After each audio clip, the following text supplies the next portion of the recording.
जय जय है शैल सुजाता, जय जगदम्बे जगदाता। जय जय है शैल सुजाता, जय जगदम्बे जगदाता। जयवंती जय दायनी, जय देवी नमः नमः नारायणी। ब्रह्मा हर शिव जी धामे, सुर नर मुनि जन। ओम ब्रह्मा मुरारी स्फुरांधकारी भानो शशि भूमि सुतु बुधस्य गुरु शुक्र शनि राहु केतुआ सर्वे ग्रह शांतिकरा भवन्तु। आज का पंचांग विक्रमी संवत 2080 शाखा 1945 सन 2023 मई की 31 तारीख है और एकादशी तिथि आज निर्जला एकादशी है, बुधवार है। निर्जला एकादशी 20:45 पल, हस्त नक्षत्र 1:20 पल, इसके बाद चित्रा नक्षत्र लग जाएगा। व्यय योग 36:55 पल, करण 20:45 पल और 31 मई की 31 तारीख है और ज्येष्ठ की 17 प्रविष्टि और कन्या का चंद्रमा है और शाम को 7 बजे के बाद तुला का चंद्रमा लग जाएगा। आज निर्जला एकादशी व्रत है। ये दिन आपको शुभ कल्याणकारी रहे और ग्रहों की दशा इस प्रकार से है। वृक्ष राशि का सूर्य है, कर्क राशि का मंगल है, कर्क राशि का शुक्र है और तुला राशि का केतु है और कुंभ राशि का शनि है और मेष राशि का गुरु बुध और राहु है। ये दिन आपको शुभ कल्याणकारी रहे, यही भगवान से प्रार्थना है। और मंगलम भगवान विष्णु मंगलम गरुड़ध्वजा मंगलम पुंडरीकाक्ष मंगलाय तनोहरि। जगत पूज्ये जगत वंदे सर्वशक्ति स्वरूपिणी सर्वात्मिके कुमारी जगन्मातुर नमस्तुते। त्रिपुरां त्रिगुणाधारं मार्गज्ञानस्वरूपिणी त्रिलोक्यं वन्दिता देवीं त्रिमूर्तिं प्रणमाम्यहम्। ॐ ब्रह्मचारिणे नमः। कालाकान्ति कलातीतं कल्याणहृदयां शिवां कल्याणजननीं नित्यं कल्याणी प्रणमाम्यहम्। ॐ चन्द्रघण्टा माताभ्यो नमः। अणिमादि गुणोदारं मकराकार चक्षुषाम् अनन्तशक्तिं वेदान्तां कामाक्षी प्रणमाम्यहम्। ॐ कुष्माण्डा माताभ्यो नमः। चण्डवीरां चण्डमायां चण्डमुण्डप्रभञ्जनीं तां नमामि तं देवीशिं चण्डिकां चण्डविक्रमां। ॐ स्कन्दमाताभ्यो नमः। सुखानन्दकरीं शान्तां सर्वदेव नमस्कृतां सर्वभूतात्मिकां देवीं शाम्भवीं प्रणमाम्यहम्। ॐ कात्यायनी माताभ्यो नमः। चण्डवीरां चण्डमायां रक्तबीजं प्रभञ्जनीं तां नमामि च देवीशिं गायत्रीं तं गुणशालिनीं। ॐ कालरात्रि माताभ्यो नमः। सुंदरी स्वर्ण सर्वांगी सुख सौभाग्यदायिनीं संतोषजननी देवीं सुभद्रा प्रणमाम्यहम्। ॐ महागौरी माताभ्यो नमः। दुर्गे में दुष्करे कार्ये भय दुर्ग विनाशिनी प्रणमामि सदा भक्ता दुर्गा दुर्गतिनाशनीम्। ॐ सिद्धिदात्री माताभ्यो नमः। खड्गं चक्रगदे सुचापपरिगा शूलम्बुषण्डिं शिरा शङ्खं संदधतीं करेस्त्रिनयनां सर्वाङ्गभूषावृतां नीलास्मान्दुतिमास्यपाददशकां सेवे महाकालिकां यामस्तु स्वपितो हरो कमलजो हन्तुं मधुं कैटवम् अक्षस्रक्परुषं गदेशकुलिशं पद्मं धनुष्कुण्डिकां दण्डं शक्तिमसीं च चर्मजलजं घण्टासुराभाजनं शूलं पाशसुदर्शने च ददतिं हस्ते प्रसन्नाननां सेवे रविमर्दनीं यमः लक्ष्मी सरोजस्थितां घण्टाशूलहलानि शङ्खमुसले चक्रं धनुं सायिकां हस्ताब्जे ददतिं गणान्तविलस चेतां सुतुल्यप्रभां गौरीदेयसमुद्भवां जगताम् आधारभूतां महां पूर्वाम् अत्र सरस्वतीम् अनुभजे शुम्भादिदैत्यर्दिनीं सृष्टो या सर्गरूपा जगद्वनविदो पालने या च रौद्री संगारे चापि यस्या जगदिदमखिलं क्रीडनं या पराख्या पश्यन्ति मध्यमाथो तदनु भगवती बैखरी वर्णरूपा सास्मद्वाचं प्रसन्ना विधिहरिगिरीशाराधितालङ्करोतु। ॐ सर्वमङ्गलमाङ्गल्ये शिवे सर्वार्थसाधिके शरणे त्र्यम्बके गौरी नारायणी नमस्तुते अन्नपूर्णे सदापूर्णे शंकर प्राणवल्लभे ज्ञानसौभाग्यसिद्ध्यर्थं भिक्षां देहि च पार्वती। ॐ नमः दुम दुर्गाय नमः नमः। ओम सज्जनों, कल आपने लक्ष्मी माता के बारे में सुना। आज इसी स्कंद में भगवती स्वाहा और एवं भगवती स्वधा का उपाख्यान सुनेंगे। आपने यदि इस चैनल को सब्सक्राइब करें, लाइक करें और शेयर करें, अपने इष्ट मित्रों में शेयर करें। ये भगवती स्वाहा और स्वधा भगवती स्वधा का उपाख्यान इस प्रकार है। सर्वप्रथम मैं माता जगदम्बा के चरण कमलों में नतमस्तक होकर के इस कथा को आगे बढ़ाना चाहता हूँ। नारद जी ने कहा, प्रभु नारायण, आपकी कृपा से मुझे महालक्ष्मी का महान अद्भुत उपाख्यान ज्ञात हो गया है। अब आप भगवती स्वाहा, भगवती स्वधा और भगवती दक्षिणा के चरित्र तथा उनका महत्व सुनाइए। भगवान नारायण कहते हैं, मुनिवर ब्राह्मण और क्षत्रिय आदि वर्ण भक्तिपूर्वक जो हवन करते थे वह देवताओं को उपलब्ध नहीं होता था। इसी से वे सब उदास होकर ब्रह्मा की सभा में गए थे। वहाँ जाकर उन्होंने आहार न मिलने का कारण बतलाया। ब्रह्मा जी ने देवताओं की प्रार्थना सुनकर ध्यानपूर्वक भगवान श्री कृष्ण की शरण ली। तब भगवान ने उन्हें आदेश दिया और उसके अनुसार ध्यान करके ब्रह्मा जी भगवती मूल प्रकृति की उपासना करने लगे। तब सर्वशक्ति स्वरूपिणी भगवती स्वाहा भगवती भुवनेश्वरी की कला से प्रकट हुई। उन परम सुंदरी देवी के विग्रह की सुंदर श्याम कांति थी। वे मनोहारिणी देवी मुस्करा रही थी। भक्तों पर अनुग्रह करने के लिए व्यग्र चित्त वाली उन भगवती स्वाहा ने ब्रह्मा जी के सम्मुख उपस्थित होकर उनसे कहा, पदम योगे तुम वर मांगो। उसके अनंतर ब्रह्मा जी ने भगवती का वचन सुनकर आश्चर्यपूर्वक कहा, ब्रह्मा जी बोले, तुम परम सुंदरी देवी अग्नि की दाहिका शक्ति होने की कृपा करो। तुम्हारे बिना अग्नि आहुतियों को भस्म करने में असमर्थ है। जो मानव मंत्र के अंत में तुम्हारे नाम का उच्चारण करके देवताओं के लिए हवन पदार्थ अर्पण करेंगे वह देवता को सहज ही उपलब्ध हो जाएगा। अंबिके, तुम सर्वसम्मत स्वरूपा श्री रूपिणी देवी अग्नि की गृह स्वामिनी बनो। ब्रह्मा जी की बात सुनकर भगवती स्वाहा उदास हो गई।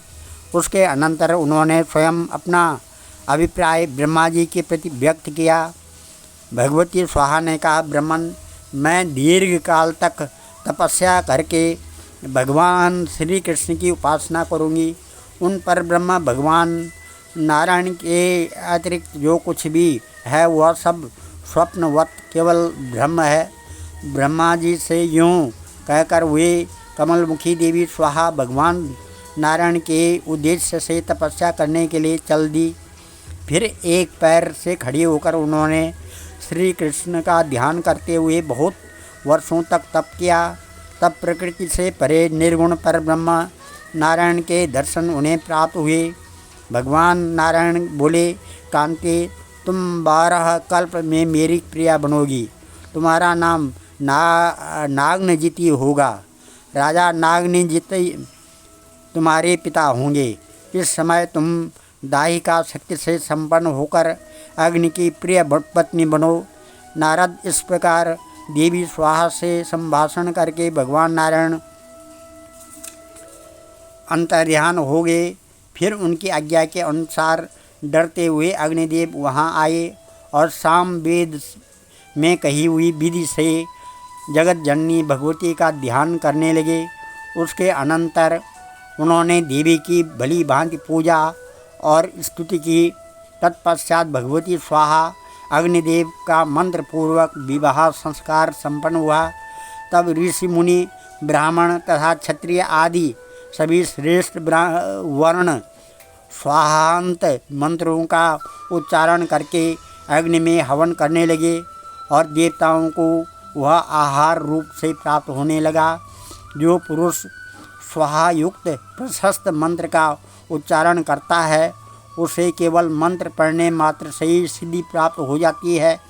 जिस प्रकार विषहीन सर्प, वेदहीन ब्राह्मण, पति सेवा विहीन स्त्री, विद्याहीन पुरुष तथा फल एवं शाखाहीन वृक्ष निंदा के पात्र हैं, वैसे ही स्वाहाहीन मंत्र भी निंदा के पात्र है। ऐसे मंत्र से किया हुआ हवन कोई फल नहीं देता है। फिर तो सभी ब्राह्मण संतुष्ट हो गए। देवताओं को आहुतियाँ मिलने लगी। मुने भगवती स्वाहा से संबंध रखने वाला इस प्रकार यह सारा श्रेष्ठ उपाख्यान कह सुनाया। यह प्रसंग सुख और मोक्ष प्रदान करने में परम उपयोगी एवं रहस्यपूर्ण है। भगवान नारायण कहते हैं, मुने, अब भगवती सुधा का उत्तम उपाख्यान कहता हूँ, सुनो। ब्रह्मा ने सृष्टि के आरंभ में 7 पितरों का सृजन किया। उन 7 पितरों को देखकर उनके भोजन के लिए श्राद्ध तर्पण पूर्वक दिया हुआ पदार्थ निश्चित किया।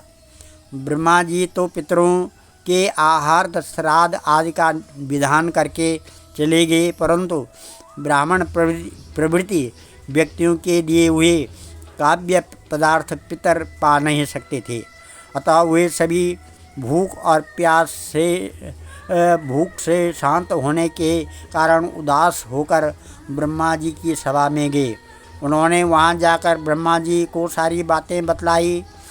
तब उन महाभाग विधाता ने एक परम सुंदर मानसी कन्या प्रकट की। उस सुंदरी का नाम सुधा रखा गया। भगवती लक्ष्मी के सभी शुभ लक्षण उसमें विराजमान थे। वह अपने चरण कमलों को सप्तदल कमल पर रखे हुए थी। उसे पितरों की पत्नी बनाया गया। ब्रह्मा जी ने पितरों को संतुष्ट करने के लिए इस तुष्टि स्वरूपिणी को पत्नी रूप से उन्हें सौंप दिया। साथ ही अंत में स्वधा लगाकर मंत्रों का उच्चारण करके पितरों के उद्देश्य से पदार्थ अर्पण करना चाहिए। यह गोपनीय बात भी ब्राह्मणों को बतला दी। तब से ब्राह्मण उसी क्रम से पितरों को काव्य प्रदान करने लगे। यों देवताओं के लिए वस्तुदान में स्वाहा और पितरों के लिए स्वधा शब्द का उच्चारण श्रेष्ठ माना जाता है।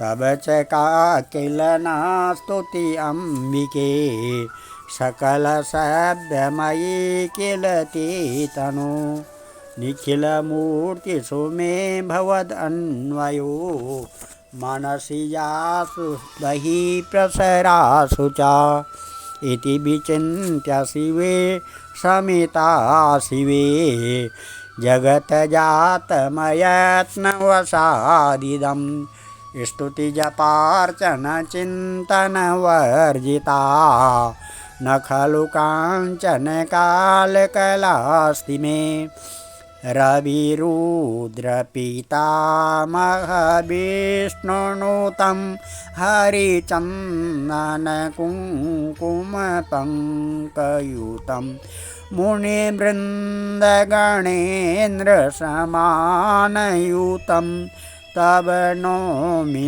सरस्वती पादयुगम् शशिसूदसुधा हिमधामयुगं